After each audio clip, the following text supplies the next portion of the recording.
Gibase sa aktwal nga panghitabo nga nahisulat diha sa Ang Basahon ni Mormon, lain nga tugon ni Hesukristo.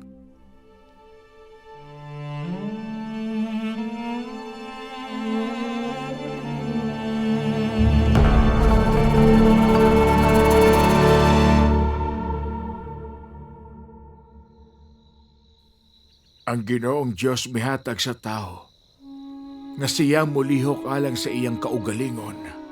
Sumala sa akong gibasa. Usa ka anghel sa Dios na hulog gikan sa langit. Busa siya nahimo nga usa kayawa. Nagtinguha ni ana nga dautan sa atubangan sa Dios. Ug tungod sa iyang pagkahulog gikan sa langit. Ug nahimong uyamot sa kahangturan.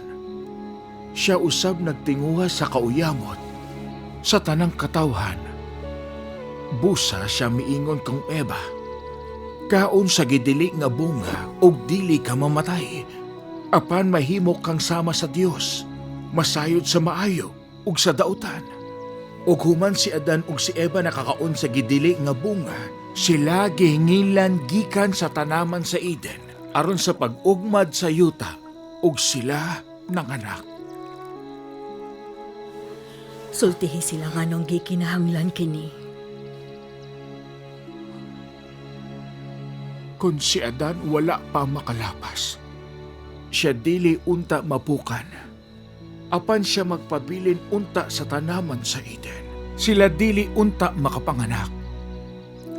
Sila unta magpabilin sa kahimtang nga walay sala, walay kalipay, walay gihimong maayo, kay sila wala magkaila og sala. Si Adan napukan, aron ang tao mahimo, ug ang tao naingon, nga sila malipay, ug ang Mesiyas muanhi sa kahingpitan sa panahon, aron siya motubos sa katawhan gikan sa pagkapukan. Busa ang mga tao gawas nun sumala sa unod, ug sila gawas nun sa pagpili sa kalingkawasan, ug kinabuhing dayon, pinaagi sa halangdong tigpataliwala o pagpili sa pagkabihag ug sa kamatayon. Sumala sa pagkabihag ug sa gahom sa yawa. Akong mga anak, ako manghinaot nga kamo, musalig sa halangdong tigpataliwala ug magmatinud-anon sa iyang mga pulong ug mupili sa kinabuhing dayon. Sumala sa kabubuton sa iyang balaang espiritu